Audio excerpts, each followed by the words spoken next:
Looks like we're getting some people come in both on the Zoom as well as the YouTube. So we can get started if you wanna jump in. So a little bit of a rundown for you guys. Obviously, we have our January 16th virtual conference here, a mini conference. We're doing a lot more of these stand-up conferences. We're going to have a pretty packed February and March as we go into the year with a couple of these and, some ground rules to start. Obviously, we're at the mercy of tech. So, some things might be a little bit delayed. Be respectful. This is kind of for the networking, the engagement, the interaction.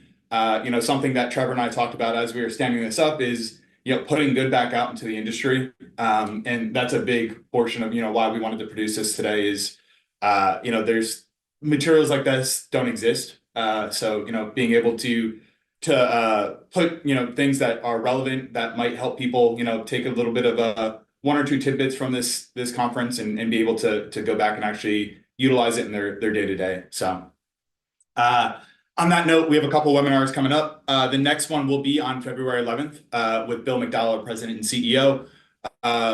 Timely with Super Bowl happening. He'll be, talking about the creative testing for ad effectiveness for the Super Bowl edition. He's a big sports guy, so I know this is something that, hits near and dear to his heart.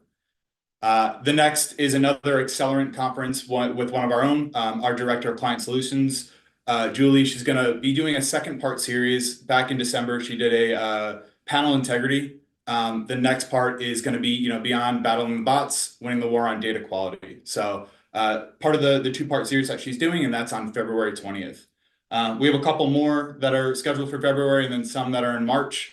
But another one, a full day conference that we're going to have in March, our art conferences that we traditionally have is on March 27th. It's going to be, a full schedule, a full day. We are starting to fill that out. And I think, Trevor and I were just discussing that he might be showing up to one of those as well. So, he might be another speaker for a whole other topic for the March one. And then where can you find these resources? So we do record all these. We do, store them. So if you go to our website and go to the resources, we'll have an area where you can go to not just articles. So, I don't want to steal his thunder for today, but Trevor actually produced an article to go along with this. We're going to be having it there, but also all the conferences from today, from the future, and past, you can go to our website and you'll be able to see. But without further ado, I want to give a welcomed intro and an actual intro to Trevor. A little bit about him, right? Trevor, he's a principal UX researcher and author of the popular weekly Substack blog, UX Research in the Wild. It focuses on doing high quality UX work in the real world. Trevor comes with 18 years of experience in UX, has led UX for companies that are startups, mid-sized companies, and multi-billion-dollar tech conglomerates. In his spare time, he helped build the next generation of what UX curricula is going to be for higher education institutions and lives in State College, PA, which is home to the Penn State University. And then has during his free time, likes to spend time with his spouse and two kids. But Trevor, thanks for joining us today. And I'll kind of turn it over. And I know we wanted to make this a little bit more informal and have some lecture, but really a conversation between you and I. So ball's in your court, and I'll let you kind of share your screen and walk us through it. All right, thanks, Brett. Yeah, sounds great. Yeah, today we decided to do something a little more than just a tacit sit and watch some slides. So Brett and I will be kind of talking a little bit. It'll be more conversational style. Feel free to ask questions in the chat. Brett, if you can keep me honest on time, because we're going to go free flow here. So I do have some slides. We'll go through those, but I'm more than happy to answer questions, talk about stuff, and we even have some participation things here. So if you're joining us via Zoom, get ready because we're going to be asking you poll questions. You will be quizzed. So I'm going to share my screen. Tell me if this is looking good. Perfect. We're good? All right, nice. So there it is. Make sure to reach out to accelerantresearch.com and Accelerant Research at any time, and also on LinkedIn. I want to talk to you about calculating the ROI of UX, and this is the new business paradigm.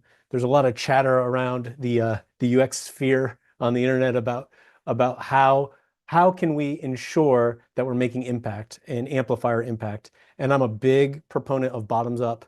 I've never actually been on a C-suite, yet I've been able to sit in the room with the C-suite, and I'm going to explain exactly how to do that. A little bit more about me. Yeah, I'm going on 19 years here. Uh, I have most of my experiences is in in-house UX teams. So I my last, about last 7 years, I've been more at the operations level. I'm trying to put together rules and tools for other UX researchers and other UXers within organizations. And this presentation here represents about 7 years of work. So yeah, I'm distilling some of my life's work here in a very quick four-step process because, like Brett was talking about, my whole spiel is that I want to make things easy and actionable. So everything here is very, very practical, very real world.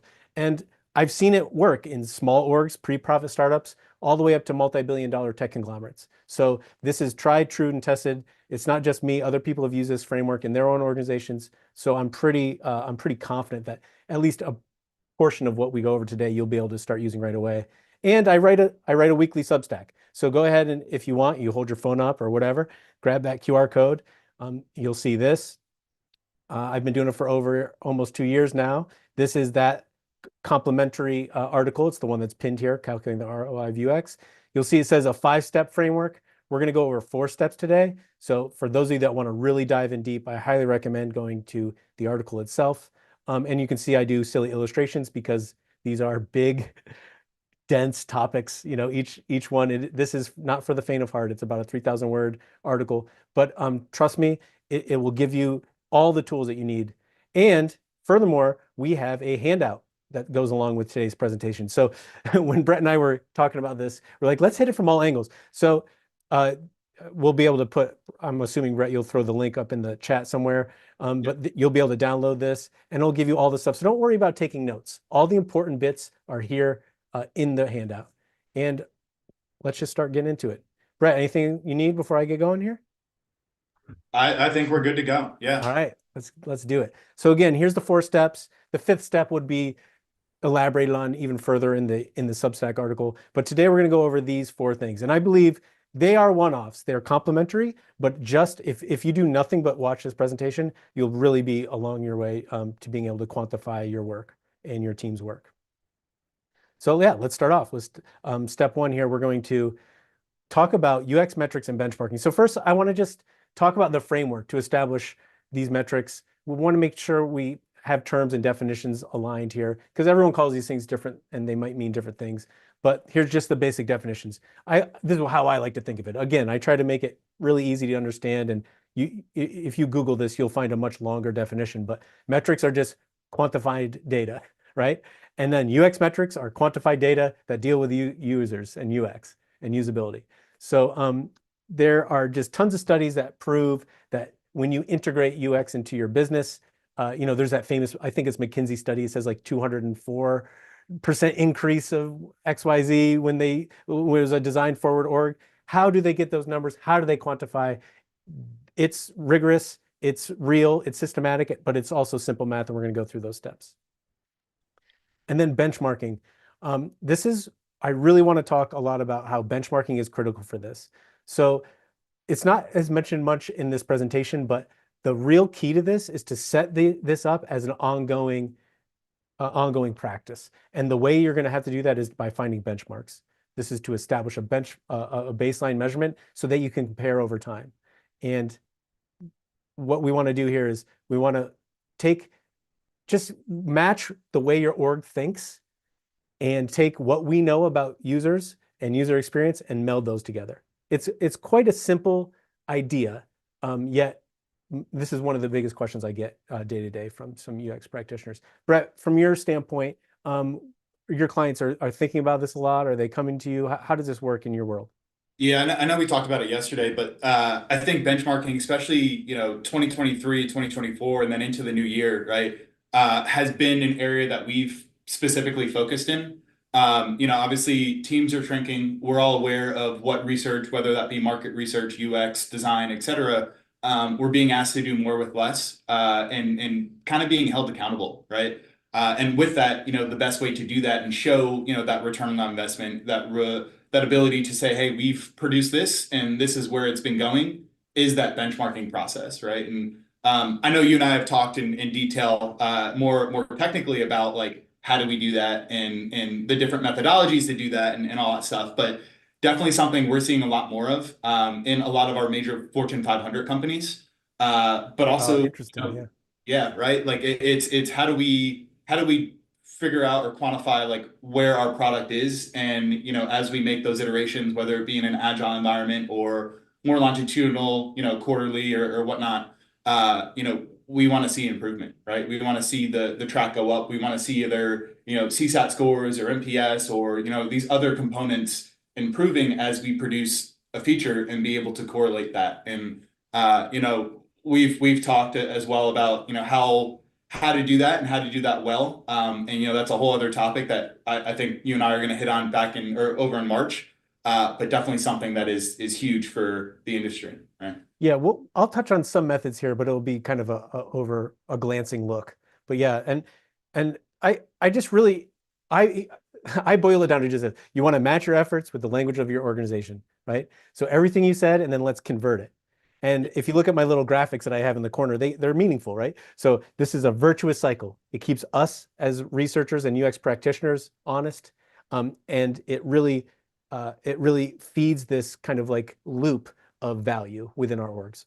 And quite frankly, it's what all the other disciplines we're working with, it's the standard they're held to. So I think it's time that we really kind of figure this out. I think that's where I've seen you have the biggest success in your career has been the translation component, right? Even thinking about, this webinar series of, something more visually oriented, like this deck that we're walking through today with folks, or, a one pager that we're going to produce or that we're going to share out after the end of this, or even your blog post, right? Like it hits on the different skill set, the different maturity within these organizations, and benchmarking means something different for, a major Fortune 500 company that has an established, UX core team versus one that might not. And the different platforms or the different types of materials you've produced allow people to dig in a different way, right? So it's I think that translation piece as well is huge into kind of communicating that ROI. Yeah, and this presentation is it's kind of extrapolated out enough that I believe if whether you're already doing a lot of this and you just want a little bit of guidance maybe in some specific areas, or if you're starting from zero, you'll be able to just upskill and onboard like immediately with this kind of framework. So I think it's what the Thomas Jefferson quote was like, I wish I had more time, I would have wrote a shorter letter. This I was able to condense all this. So thanks for that kind of like feedback there. So yeah, it's just like if we want to be taken seriously, like the rest of our colleagues, we're going to have to do some benchmarking. So I just want to leave the main takeaway. So, all right, let's do our first Zoom poll. This is going to give me a little bit of understanding of who's on, who's listening. I'm going to cater what we talk to here. But so does your organization currently use benchmarked UX metrics? Yes, we use them. No, but we're planning to. No, we don't. This will help me cater kind of which slides we linger on, which slides we don't.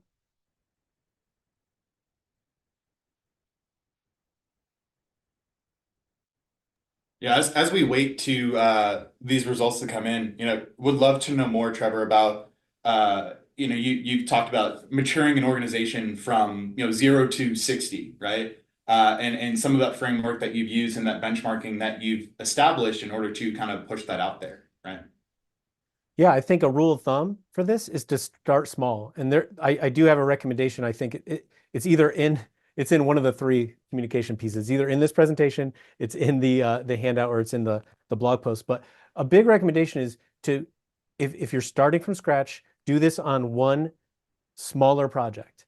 If you just follow these next 4 steps that we're going to detail, and then try to like let it blossom out. I think of it as like concentric rings, So if you have success in one area, it could just blossom out. And another thing is, think about how you would add this onto your current process. So many times the pushback I hear is that we don't have enough time to do this kind of thing. Well, I kind of, in practice, in the real world, especially if you're starting small and you're not trying to boil the ocean right away, it adds little to no time. This is very straightforward, very simple. I just think people get mired down in the details of the steps. That's why I love this presentation, because it is, toward the end of the presentation, you'll see where I start to lose people.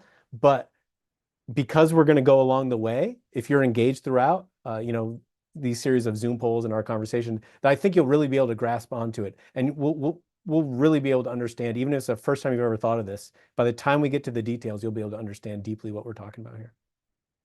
Yeah, from the initial poll, right? With the people that we have in the conference today on Zoom, looks about 57% don't actually use benchmarking UX metrics, but about 23% plan to implement them in the coming year. So it looks like a lot more are not using them yet. About, let's say 80% are not using it, and you have that 20% that are. Nice. Yeah, you got some growth mindset there, right? They're not using it yet. That's another beauty of this.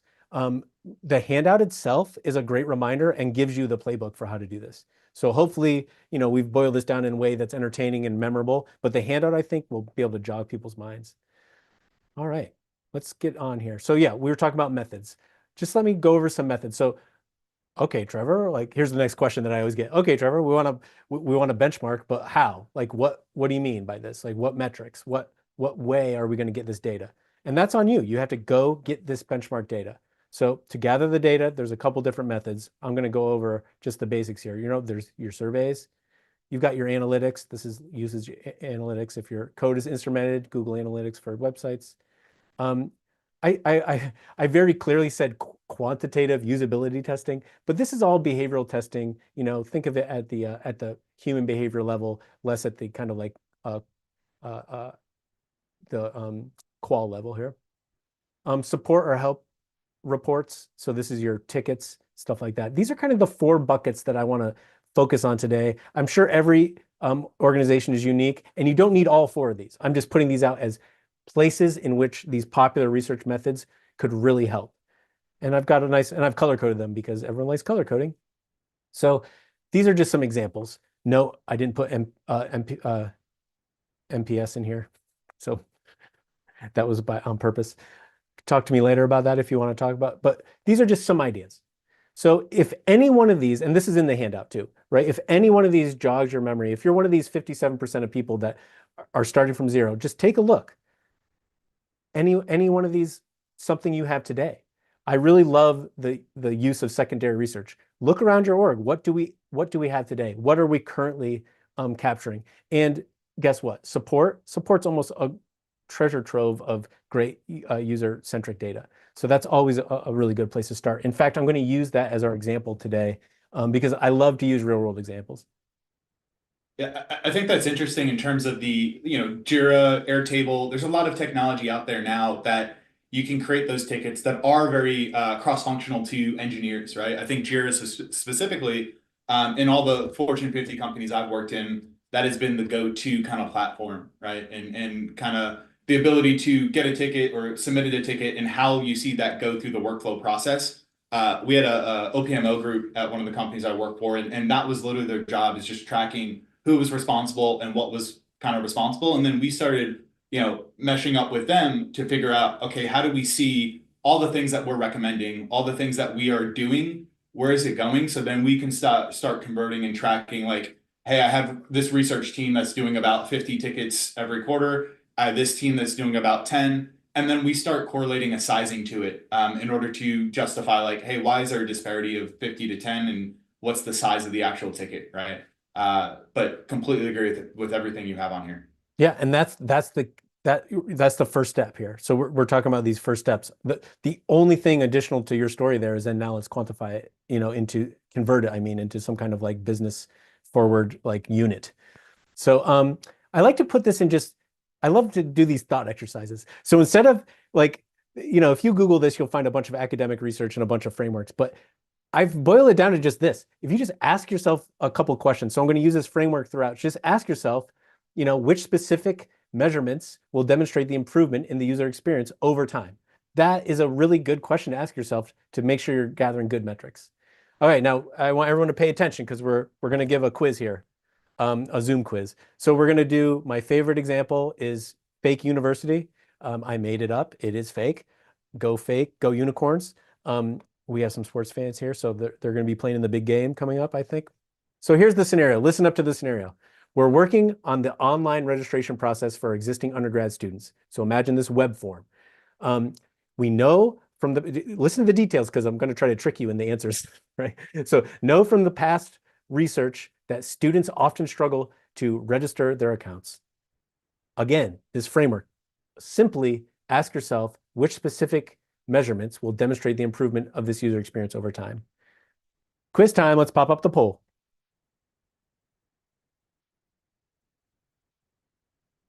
So the question is, what are some possible UX benchmarks for the registration task? And select all that apply here.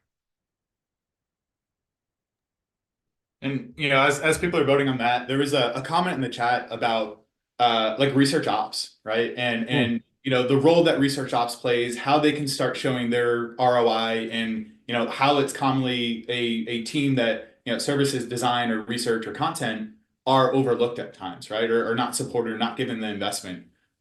What is your opinion? What is your feedback of like a research ops specific role and that support? How can they show that return on investment? Like what are some tips, tricks? What are some things that you've seen be successful? Yeah, so in one of my past careers, I led UX research for a multi-billion-dollar tech conglomerate, and I was the head researcher for the ops team. So what we did was we built, like I said, rules and tools for all the rest of the UXers. And one of the biggest things we did was to help UX leadership was to be able to give them methods for quantifying this.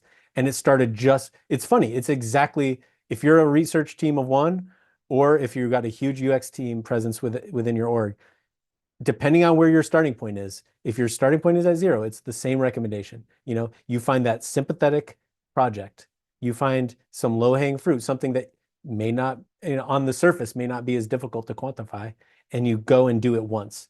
And the idea is like an opt-in approach. You do it, it's that virtuous cycle, like that little image. Once people see the outcomes, and then it'll blossom out, and you'll get more and more people, more and more sympathetic people within your org. It's like a bell curve, right? So there's going to be a bunch of early adopters. There's going to be that 80%, and then there's going to be people that never want to integrate this kind of thing. Yet, if it's merit-based and you actually are able to put some of this stuff together over time, it's like a meme within an organization. I've seen it grow in a matter of months from one little effort by one little researcher into a huge effort going across all things. And it doesn't take a lot. It doesn't take a lot. And try to pick things that you can rinse and repeat. So when you ask yourself that question, which of these task-specific things will be able to track over time? Think about that across, especially if you're in a large org. You can think about it across all your lines of business, across your different product lines, across whatever. Which one touches most things, and you can set that up from the beginning. Yeah, I think you hit on the scalability component is the biggest part of that, right? Is what can I do as one person? And then, hey, the justification of if you add another one of me, like look at all the things we can do, and then you start growing a team under you, right? And be able to shape that. This will make you happy. But in terms of that second poll there, looking at task success rate came in as 80%, and then task completion rate came back as 85%, right? So a lot of feedback on success rate and task completion. I mean, again, we talked about quantitative usability, and that's really two of the major aspects of what we're looking at. What will make you even happier is NPS came down towards the lowest as about 5%. So I know you have Let's go. data. Yeah. All right. So yeah, let's go unicorns, fake university. Let's look. So again, I love this framework. Just ask yourself this question. Let's reflect on the poll results. In fact, I mean, I was trying to trick you on purpose. Like the survey stuff, NPS is something you can track over time. I mean, it's fine. It's not my favorite. It's great though. I mean, it's better than nothing for sure. So you could do success rate, completion rate, ease of use. Oh wait, I have NPS over here as sorry. NPS is one that's like hotly contested. So I encourage everyone to go look at Measuring You, their synopsis of this on their website. But essentially, what we're looking at here is brand awareness doesn't really give us the participant recognition and the company's brand. It doesn't really match the task-specific part. And with the NPS, does really knowing how people would recommend, does it really help? Is it really persuasive? So the reason why I put on the bad list MPS in this case was simply because if it resonates at your org, it may be a good place to start, right? But I say that as a last resort. I think that's buying. So for me, ROI is part of like the buy-in, right? And NPS Yeah. could be that buy-in to get you that seat at the table. And then how do you help mature that org to get to step two, which the KPI element that you're going to jump into now. Yeah, it's kind of like my recommendations here are like it could work. It's just the last. I really want to kind of steer people away from MPS as one. Um, but if that's all you got, go for it. I think it will be beneficial in some way, especially if there's like wide adoption throughout the org.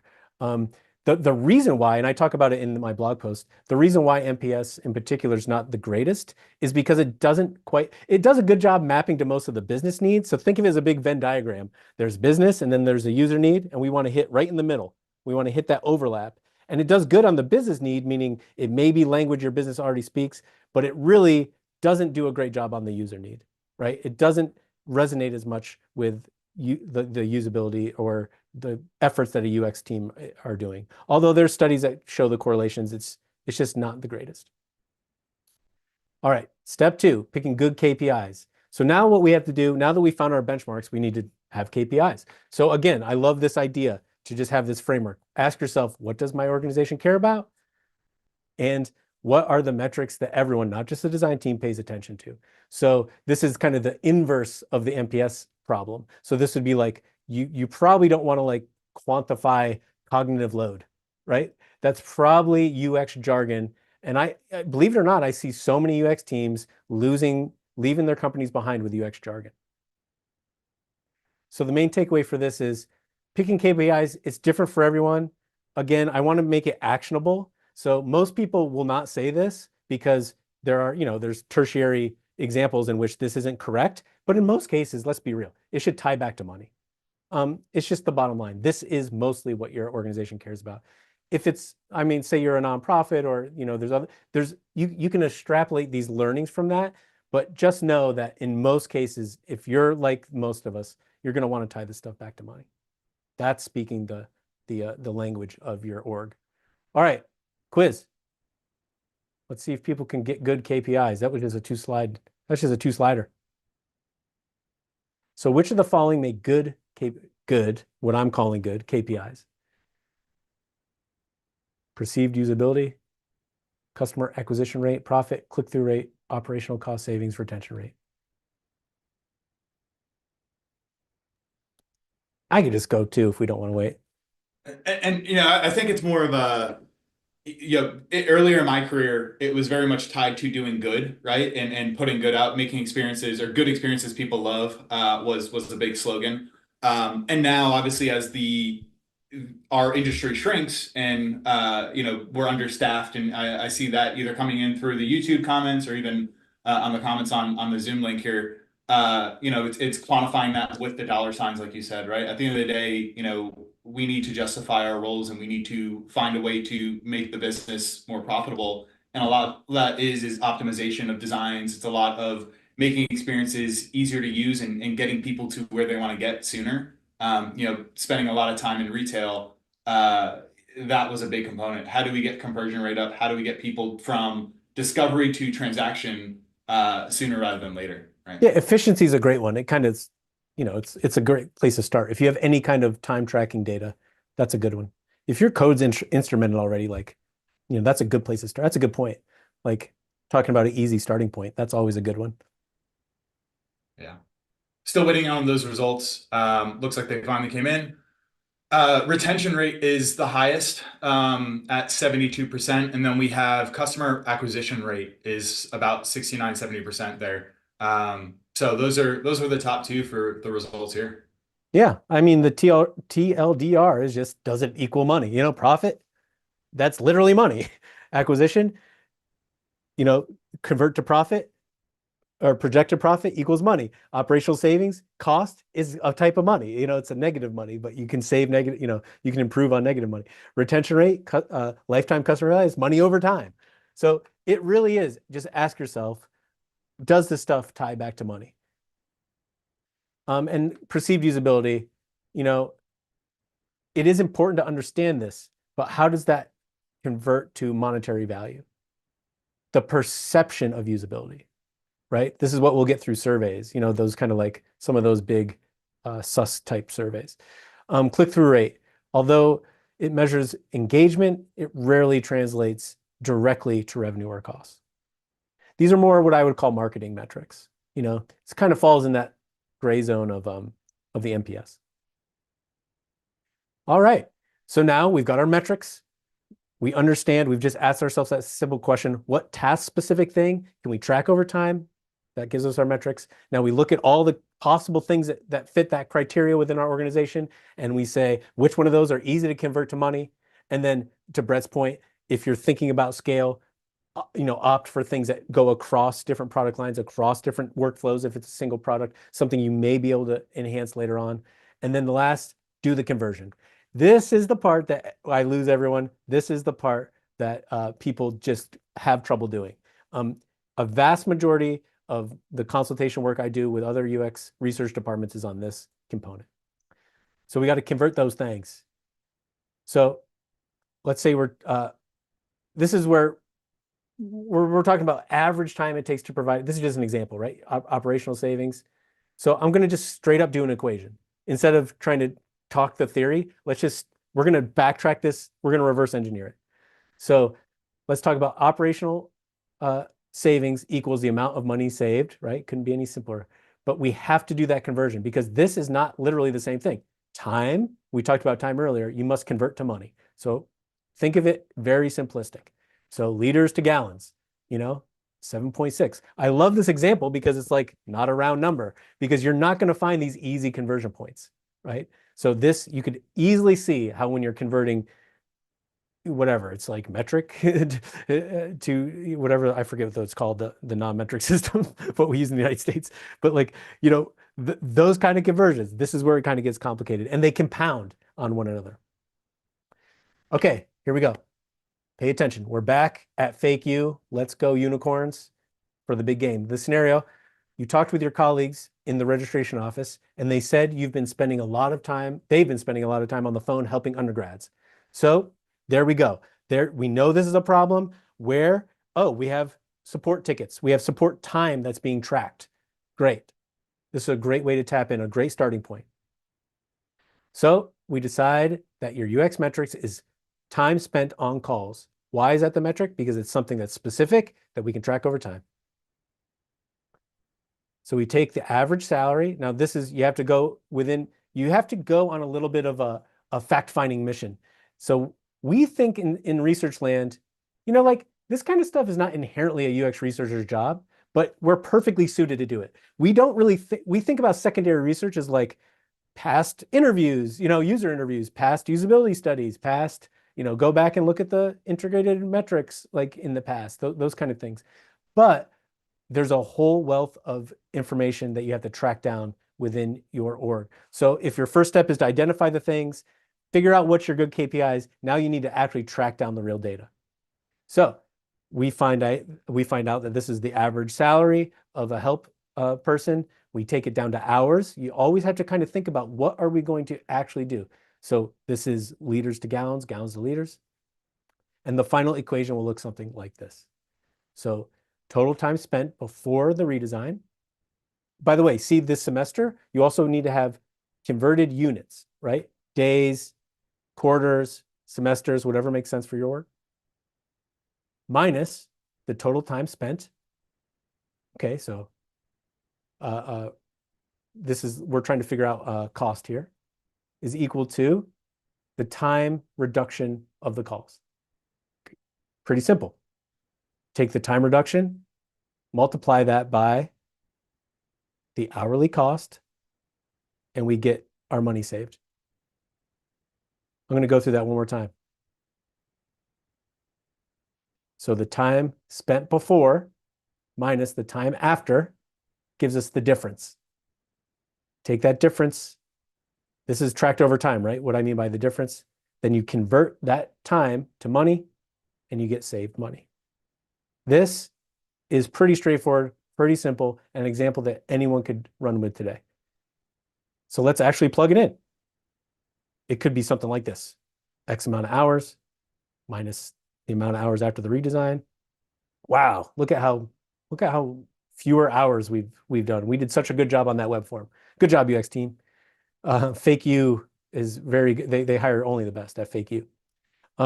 Take those hours, multiply them, and now you've got a big old number. So I show people this and they're like, whoa, okay. Is this real world? How does this work? Yeah, it is real world. I come up with numbers like this all the time for basic things. Now, in this registration form example, I picked one thing. Now, it might be a micro workflow interaction, and it might not be that big of a thing. So you want to make sure that when you do the conversion, don't just immediately say, okay, I did it, high five, report to my stakeholders. Make sure it's meaningful. If you have to, you can, I like to call it just daisy chain, a handful of these different equations together to make one macro finding, one macro kind of insight. And the beauty of it, when it goes to money, you can always add those together. That's where it gets really complicated. So this was a one variable conversion. Imagine multiple variable conversions. Now I have detailed examples of this step by step in the blog post. Drum roll, please. Boom. So the ROI. So all we did there was do the conversion, right? We just converted KPIs to money. So what is the ROI? And this is really, really where it starts to, you can start to extrapolate this out. Also, I want to caution you, don't want to get too, you want to be conservative with these numbers. This is where you can really, it's a merit-based system, right? So you want to be held accountable for your predictions. So you can say, if we say this over 2 years, right? 4 semesters, it could be something like this, or sorry, saved over, I times it by 4, but let's assume this weird fake U has 4 semesters a year. And then I said we'd reverse engineer. This is the standard ROI calculation. This is everyone around the world. And it's what we just did. The return on investment is equal to the savings divided by the cost times 100. The times 100 is what's going to get us this ability to report calculations responsibly. Brett, I flew through that. Does this make sense? You can see why this is where I lose people. I think that's going back to the conversion element, right? Of liters to gallons. We deal with that every day in kind of when we speak to our stakeholders, right? Whether that be clients if you're on agency side or internally, your stakeholders of product engineering, business, marketing, etc. They're asking question one over here. Really, they're asking this research question, and we translate that. So you said it's never our job, but who's better than a researcher to do that translation? And then, to your point here, a lot of people are in the organizations I've seen, they're just doing the cost savings, right? Yeah. They're just showing the first layer of the problem of, hey, look at all the things we've saved. Well, that's money not spent, right? So organizations say, well, that's great, but then what are you doing, right? How are you moving that needle? What are you doing to get us profit? I think that second part of what you showed is look at all the things we are doing to be able to produce where our money's being spent. I think back to my last role, and we were designing this POS, this point of sale inside stores. We rolled it out to 4 flagship stores at first, just to do some initial testing, right? And it was supposed to increase the user experience where someone could just go up, throw the stuff that they had, and it would scan it and walk out, right? You didn't have to do anything with your credit card. You didn't have to do anything with a checkout system. It would do it all for you. It was terrible at that point in time, right? And how we re-engineered that of now we don't have to do the engineering time. We don't have to buy all the hardware and put those into the stores and do the installation fees and all that kind of stuff. And it ended up saving the company multi-billion dollars, and translated into the aspect of just cost, where my team was able to then go and spend the time and what we were able to do from that and show the translation of, hey, we've improved this experience and conversion went up, but then this is also what we didn't work on and why we stopped it, and look at all the savings. So end of year came, we had this, the big saying was, don't have squirrel heads, have a moose head. We had this big moose head of look at all the costs we saved, but also what we did from that. Yeah, excellent. And I really kind of gloss over the the equation here, right? Because the times 100, that gives you a percentage, and then you can go back. But I dive much deeper into this in the next section here, and then in the blog post. So if you want to learn more about it, it's all here. And then So lastly, I want to talk about reporting what calculations responsibly. Go ahead. one question we had that came through is the cost internal, external cost of the of redesign? In this example, it was calculating the internal uh, cost savings, Okay. But right? I do think there can be both, right? Like, Oh yeah, it could be either. In this example, it's talking about the and then we convert the time saved by the call center by the into the actual money. That's what we did here. yep. And then what we can do is then do the classic ROI calculation to get a percentage. And then, I mean, I can show, let me just show a real quick example from the article. So like at the end, you can report it in such a way. I'm gonna eat my own dog food here. Like let's see here. Yeah, so then once you do that, you get this percentage, and then you can say stuff like for every dollar spent, we gained 100, or sorry, $1.75 in return. That's how you get to the ROI component here. Does that make sense? Absolutely. We're getting a lot of positive feedback. This is so helpful on the comments. Oh, great. Okay, yeah, I don't, I kind of rifled through this quickly, but I do it for a reason because it's not that complicated. It's like pretty straightforward. It only gets complicated when you layer these on top of one another. Quick, Um, quick, like a little kind of down a rabbit hole. yeah, But sure. obviously this is the process of we've went through this, we've done the redesign, we've done all the work. Hmm. Um, at times where we're not given the affordability and we're told like, hey, we need to figure out how to make this better and what's going to be the return on investment before we do it, right? And that's not easy to do. Those are very speculation numbers, and that's a gray area. But in your experience, what have you seen? Where are there ways to predict those changes or those numbers or those percentages roughly on like, hey, the team might spend this amount of time doing it, and then it could translate to this. But what are your thoughts on more predictive numbers than it is actual executional numbers? Yeah, so this goes back to benchmarking. I really do believe I would hesitate to do any kind of predictive stuff unless you do some advanced predictive analytics or something of that nature to to use actuals. I think it's not hard to start doing this today for the time in which your boss asks you that question. And then you can say, you could be a rock star and save the day and be like, oh, I'm glad you asked because we have this method of actually looking at this, right? But yeah, I think that step one is to do the benchmarking today so that you can then turn them into KPIs that match what your boss or whoever else wants, and then you can do the conversion. But if you don't have the benchmarking, if you don't have the current data, you can always go and look for secondary data that's lying around. That's the way to do it. And say, you could calculate a past project and say, our past project did this. We predict a similar thing in this project. Or a past project did this. We believe this new project is different in these ways. Therefore, we can predict this. But those are and I talk about this next here in the slides, but like you really want to caution on the side of, especially every time you start to extrapolate out, when you take that number and then add 4 or multiply by 4, you take that number and you or this predictive number and you're doing apples to orange conversions, and you really want to be conservative. So my recommendations are round down, use ranges, low to medium, never even go to high, and surprise them when the outcome happens because you've undervalued it. You've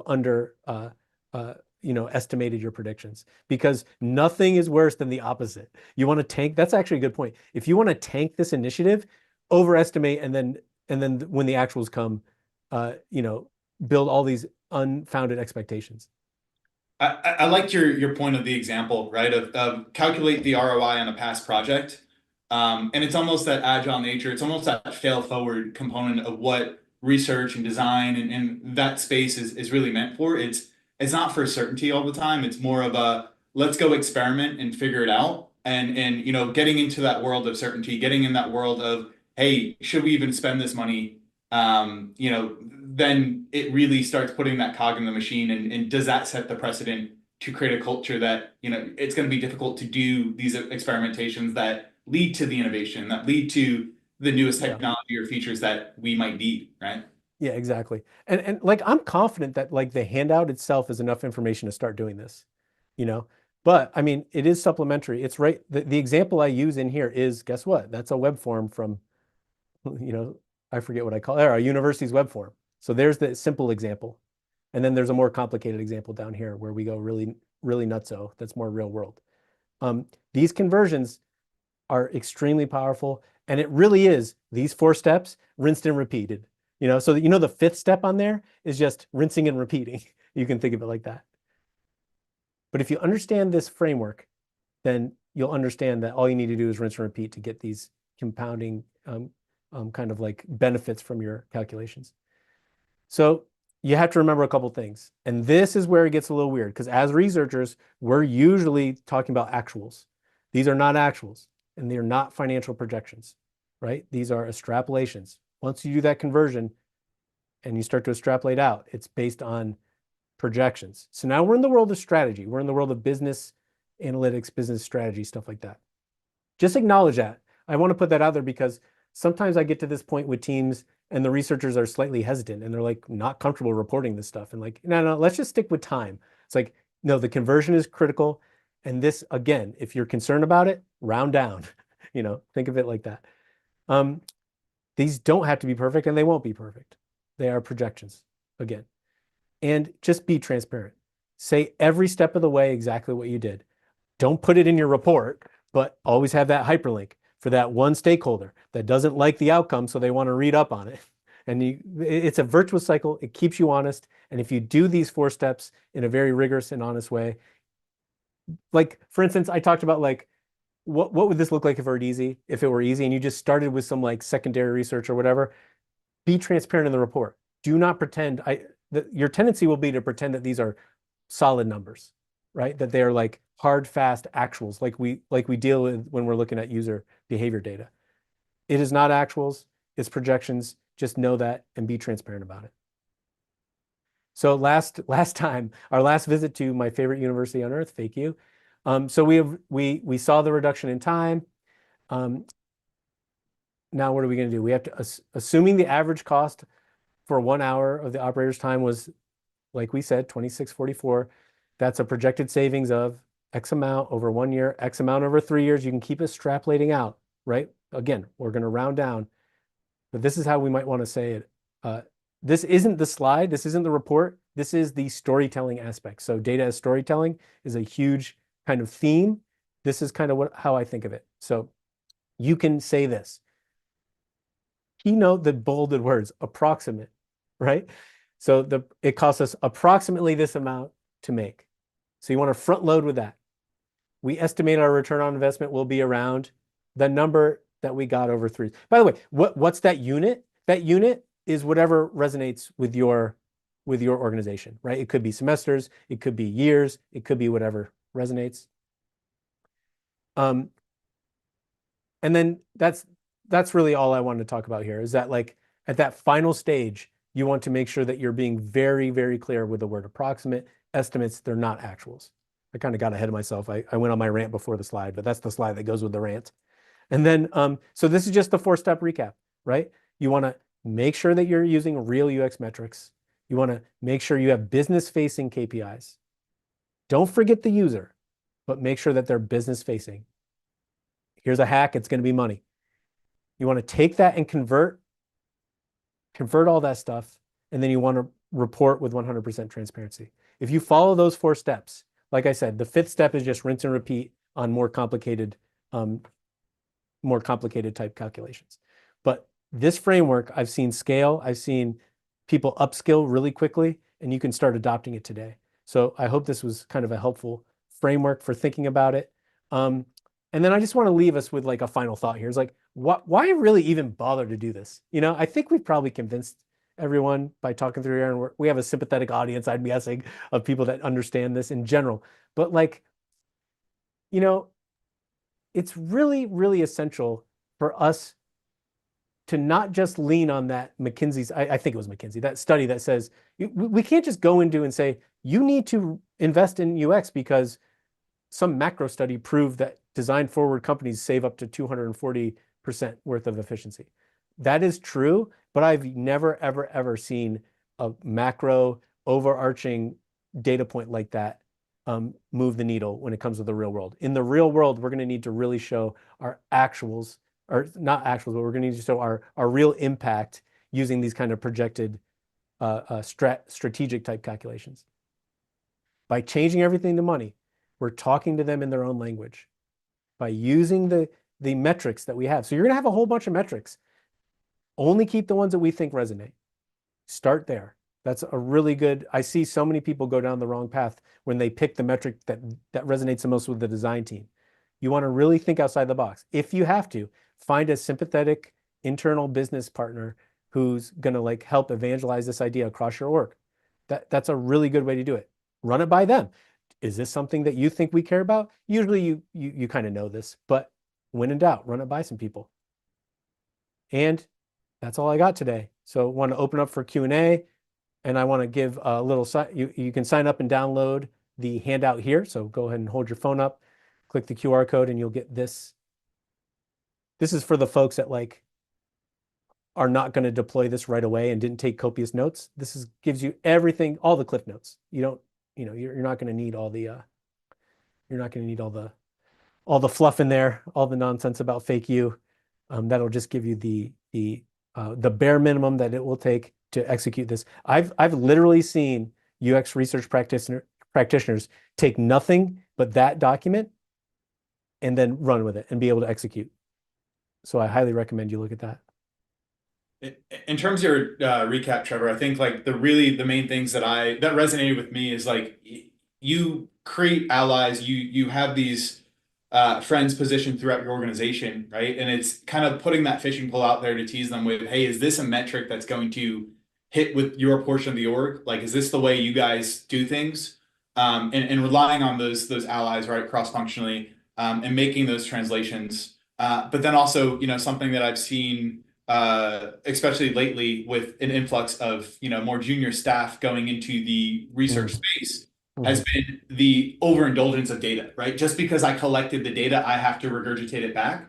And what you're saying here is like, that's not necessarily the case, right? Like sometimes less is more, but hitting on the right kind of data and hitting on the stuff that is going to resonate, that's going to land, that is actually accurate and to the estimation component, that's what's going to build trust. That's what's going to, move the needle and be able to calculate the ROI of UX and actually be impactful versus just, hey, go do this and then go report it out and, there's no impact from it, right? Like that's the biggest thing that stuck with me from your call is the impact and the conservative nature of what we're recommending here, to actually have something that is beneficial and helps you, grow as a researcher, right? Yeah, like no one knows this but I did not read any of the presenter notes. We were just riffing here, and I totally missed that point. That's a great point. Is that like we do not need the level of academic research rigor. It is okay to start small. The key point is remember the reporting is to be totally transparent about it. I really say doing something small today is much better than, the big reveal. And I don't know why this just occurred to me. I don't know if we said it in real time, but like I'm definitely going to add this into the way I think about it is like, yeah, partner with the business-minded people. If you don't know, or at least they can help pick, because you want to focus on just one or two of these at once, right? You do not want to try to like boil the ocean, like I said again. So pick the number one metric that converts best to a good KPI and run with that as your first point of calculation. And who's better to help pick that for you but one of your business partners? Hey, here's a list of things that I can report on. We track these over time and we can convert them to money. You know what people do? I've noticed that people want to kind of reverse engineer this and pick the one that equals the most dollar signs. That's not always the right way to do it. In fact, many times that's not the right way to do it. Especially when you're thinking about making a practice from an ops standpoint and you want to scale this. So don't necessarily think about what's the biggest home run at the end of the calculation. It's much more important that it resonates with more people. Yeah, I'd echo that, right? Like I think former roles, I was over such a large portfolio and what mattered in the front of funnel compared to the back of funnel, vastly different. Yeah. And being able to tailor, customize, adapt it to that specific audience where all they care about is how they get conversion rate, right? So if I'm going to show them, the overall like last mile delivery or whatever I was focused on, it's not going to land, it's not going to resonate, right? It's not really worth it. Versus, like you said, pick your audience, know your audience, and make friends, right? And that's a larger soft skill networking tool that I think us researchers are getting more fine-tuned at because of all the different hats we put on and all the different roles, right? It goes back to it's not our job, but who better than a researcher to go figure that out? Yeah, well, and it's not our job. And Yeah. that's kind of my point. Like we Yeah. are suited to do this very well. And if someone's already doing it, reach out to that person. You know, um, I guarantee you that the lens of the user-centric researcher can be laid on top of any one of these business metrics in a way that could really help clarify the return on investment that UX is making. It's just like most businesses aren't just by default like design-minded user-centered. It's just untrue. And if they are, then you can skip this altogether. But for the rest of us, I think it's important to kind of think about this. Awesome. I You got any appreciate. questions? Yeah, no, I think it's another plug for your Substack, right? I think you're producing stuff weekly, and I've always enjoyed, being able to read it and digest it. I think your last one was a recap of your year, right? But love the aspect. But yeah, let's feel free to reach out to myself, to Trevor, both on LinkedIn, through Accelerant. We'll communicate with him if it's a question pertinent to him as well. But excited to continue this. Yeah, and I just want to leave us on a note. Like, I just want to thank you for the opportunity to do this.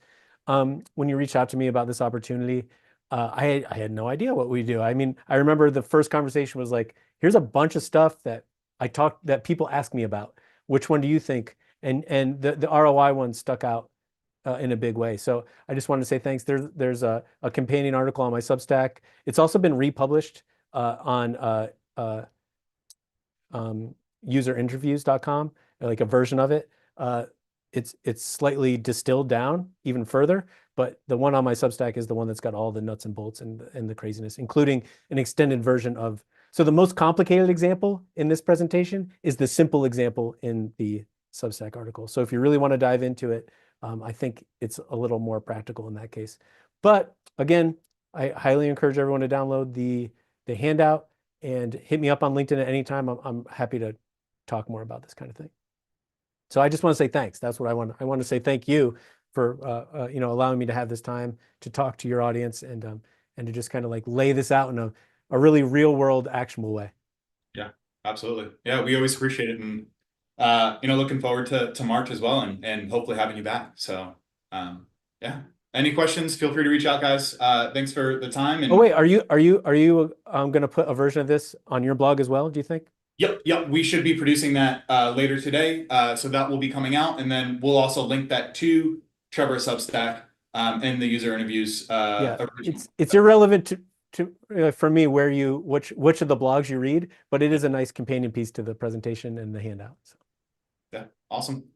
Thanks for your time, everyone. I know we are at the hour, so I want to be respectful of the time, but feel free to reach out, and our next one is February 11th. So I'll see you there.